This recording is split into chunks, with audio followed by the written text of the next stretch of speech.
Hugues, quel livre me recommandes-tu de lire? C'est vrai que c'est une question qui m'a beaucoup été posée depuis que j'ai commencé ma chaîne YouTube. Malheureusement, petit disclaimer, je ne suis pas un grand lecteur. Donc j'étais toujours un peu dans l'incapacité de vous répondre à cette question-là parce que tout simplement je n'ai pas lu beaucoup de livres autour de la corporate finance. Mais j'ai parlé à mes amis, j'ai parlé également à des anciens professeurs que j'ai eus et je leur ai demandé si vous deviez me donner 5 livres, 10 livres, lesquels seraient-ils et pourquoi. Et j'ai combiné donc toutes les informations que j'ai reçues de mes proches, de mes professeurs que j'ai eus et des personnes avec lesquelles j'ai pu travailler qui elles ont lu des livres autour de la corporate finance et ont pu donc me conseiller certains livres. Il y en avait, je crois, une vingtaine. Je les ai vraiment revus à la baisse parce que je voulais pas vous citer 20 livres comme ça. Je voulais, en plus de citer des livres, vous parler un petit peu du livre et en quoi c'est un bon livre à lire. Donc, j'ai réduit cette liste à 10 livres que je vais vous présenter donc dans cette vidéo. Et si cette vidéo vous plaît et si globalement mon contenu vous plaît, n'hésitez pas à liker cette vidéo et à vous abonner à ma chaîne YouTube. Ça me ferait vraiment super plaisir et ça nous motiverait à justement continuer à sortir ce genre de contenu.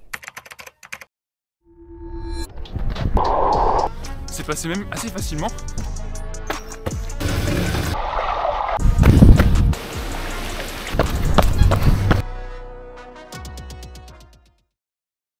Bon, il y a le premier livre, c'est le livre que je recommande de toute manière les yeux fermés parce que c'est en quelque sorte la bible de la corporate finance. Ça s'appelle Le Vernimen, Finance d'entreprise. C'est, je pense, pour toutes les personnes qui sont un peu intéressées à la corporate finance et qui voulaient justement avoir un premier livre sur lequel se baser pour développer des compétences, c'est systématiquement le livre qui ressort, Le Vernimen, qui a été écrit par Pierre Vernimen, Pascal Coury et Yann Le Fur. Je suis désolé si je prononce mal ces noms.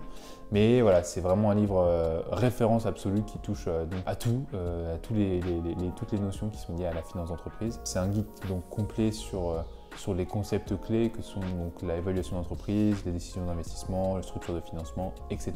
À qui est-ce que ce livre est destiné? Pour avoir lu, alors j'ai dit que je n'étais pas un grand lecteur, mais j'ai lu quelques parties des Vernimen. C'est quand même un petit peu avancé, donc si vous êtes un étudiant qui vient juste de commencer à s'intéresser un peu à la corporate finance, mon conseil serait de commencer à développer quelques petites compétences, à lire des choses sur internet, à regarder des vidéos YouTube et ensuite d'acheter le livre parce que j'ai pas envie que vous soyez noyé d'informations et que vous ne compreniez pas un mot sur deux qui est écrit au sein du livre. Mais voilà, c'est destiné donc aux étudiants qui ont déjà quelques notions de corporate finance, aux professionnels de la finance qui travaillent donc soit en corporate, soit en M&A, au CFO, etc. Bref, c'est vraiment destiné à tout le monde en fait. Et petite précision aussi, quand j'ai vu le nom Pascal Coury, il me semble que c'est un professeur à HEC, peut-être que les autres personnes le sont également, mais je sais que j'ai vu pas mal de ses posts sur LinkedIn où ce monsieur étudie certains deals, parle d'actualité financière. Donc c'est vrai que je vous recommande, en tout cas sur LinkedIn, j'en ai parlé dans une vidéo qui va peut-être sortir, qui est déjà sortie, je ne sais pas, autour des actualités financières. Ma recommandation, c'est essayer de suivre certaines personnes qui justement sont de confiance, qui partagent du contenu de qualité. Et en l'occurrence, je sais que ce monsieur, c'est ce qu'il fait. Et donc voilà, si vous voulez suivre quelqu'un qui partage l'information, qui partage sa passion pour la corporate finance, c'est une excellente personne que je vous recommande vivement. Le deuxième livre que j'ai à vous recommander s'appelle Corporate Finance de Jonathan Berk et Peter De Marzo. C'est pour le coup aussi un manuel complet de la finance d'entreprise. Il me semble que dedans, globalement, ce qui ressortait, c'est qu'il y avait des explications qui étaient vraiment très claires sur différents sujets, notamment sur les décisions d'investissement, les fusions-acquisitions et la gestion des risques. Et on m'a dit que c'était un livre qui était très utilisé dans les programmes MBA. Donc encore une fois, je pense que c'est peut-être un niveau qui est un petit peu avancé parce que généralement les MBA sont des personnes qui ont déjà un master et qui ont déjà l'expérience en entreprise ou enfin bref, l'expérience en finance. Donc un livre qui est intéressant, je pense, si vous avez des bases qui sont assez solides pour justement pouvoir les consolider. Le troisième livre dont je voulais vous parler, c'est un livre qui s'appelle Financial Statements Analysis de Martin Ritson et Fernando Alvarez. Comme son nom l'indique, c'est un livre qui est dédié aux analyses, à l'analyse des états financiers pour détecter les performances et les risques d'une entreprise. Donc là, ça sera un peu moins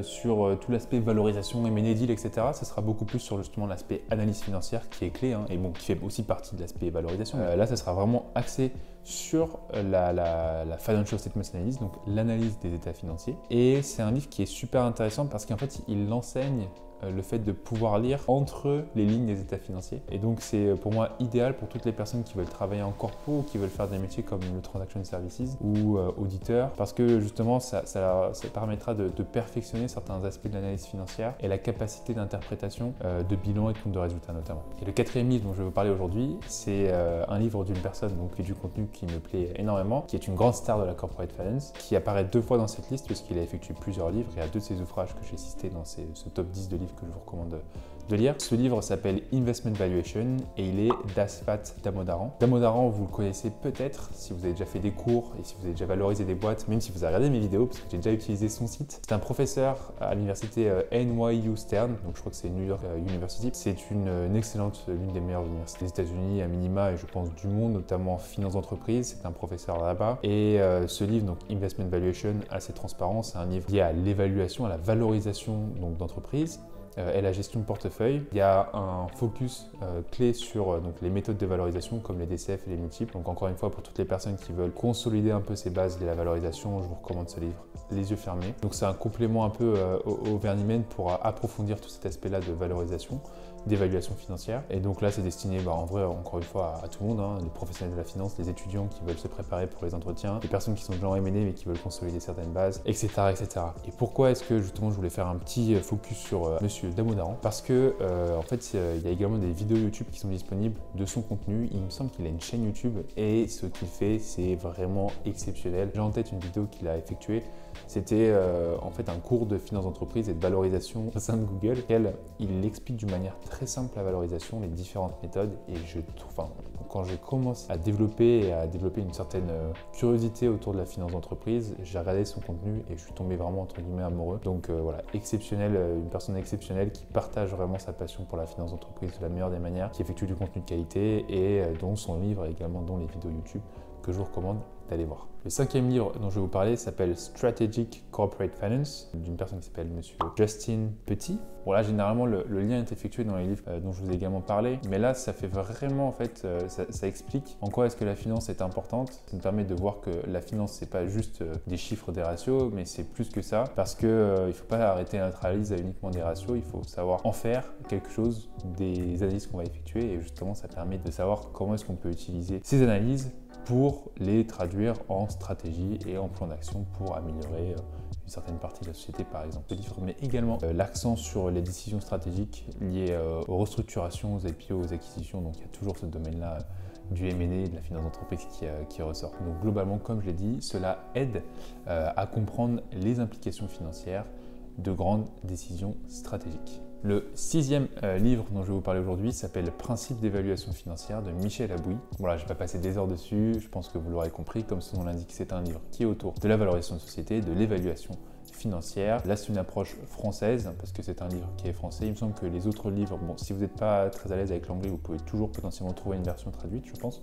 Là, en l'occurrence, c'est un livre qui est français, donc c'est une bonne chose. Donc, cela permet d'avoir une excellente idée, une très très bonne compréhension des différentes méthodes de valorisation, comme les DCF, les méthodes comparables, etc.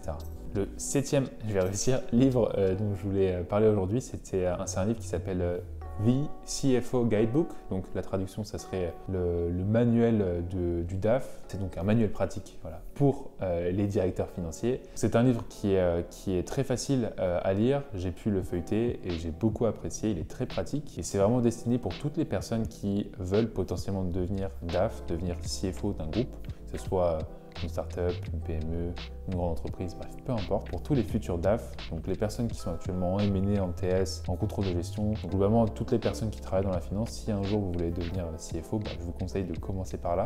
Ça vous donnera une bonne idée de toutes les missions que vous serez amené à faire et des compétences qu'il faut savoir développer pour bien réussir ces missions. Le huitième livre dont je vais vous parler aujourd'hui, c'est le second livre de Monsieur Damodaran que je recommande vivement, qui s'appelle Applied Corporate Finance. Donc c'est, comme son nom l'indique, la traduction, c'est l'application pratique des concepts financiers liés à la finance d'entreprise. Il me semble que dans ce livre, il y a des études de cas en fait réelles qui lient donc la théorie et la pratique. Donc il y a une partie théorique et il y a la mise en pratique de cette partie théorique sur des cas réels, des cas concrets, et ça je trouve que c'est vraiment super important. Souvent le problème des livres c'est que c'est très théorique et qu'il manque du pratique, et là en l'occurrence justement vous avez les deux.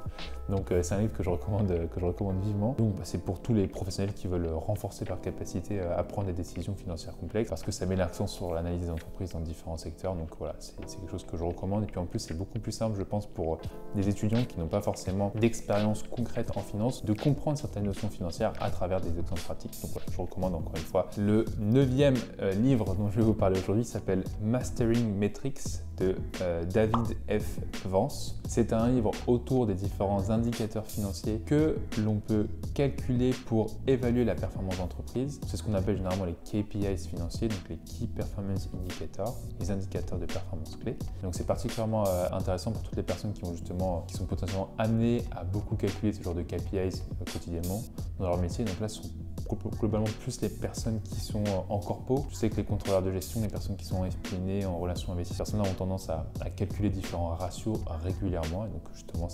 c'est très intéressant de développer un peu de compétences dessus. Et donc à qui est-ce que ce livre est destiné? Ce livre est destiné aux managers, aux contrôleurs de gestion et globalement aux responsables financiers. Et le 10e et dernier livre dont je voulais vous parler aujourd'hui, c'est un livre qui s'appelle The Art of M&A, l'art du M&A, d'Alexandra Reed Lajoux. Donc globalement, en fait, dans ce livre, c'est en quelque sorte la Bible du M&A. Il y a tout ce qu'il faut savoir sur les fusions-acquisitions. Donc ça couvre les aspects financiers, les aspects juridiques et opérationnels des M&A. Donc c'est super important si vous voulez travailler dans la M&A, que ce soit en côté conseil, côté corpo, même si vous voulez travailler en fait dans le secteur du PE, etc. C'est super important parce que au-delà de l'aspect financier que je parle dans mes vidéos, il y a un aspect, comme je l'ai dit, en fait, opérationnel, organisationnel, juridique, fiscal, légal, bref, vous m'avez compris, qui est, je pense, autant voire plus important que l'aspect financier et qui est autant voire, je pense, même beaucoup plus complexe, surtout pour une personne qui vient d'un background école de commerce, c'est beaucoup plus compliqué à comprendre que l'aspect financier. Donc c'est important, si vous voulez travailler dans ces métiers-là, d'être curieux et de connaître ça parce que quand vous êtes M&A, vous êtes le chef d'orchestre d'un deal, vous êtes amené à travailler donc avec des avocats, fiscalistes, avec énormément de différentes parties prenantes.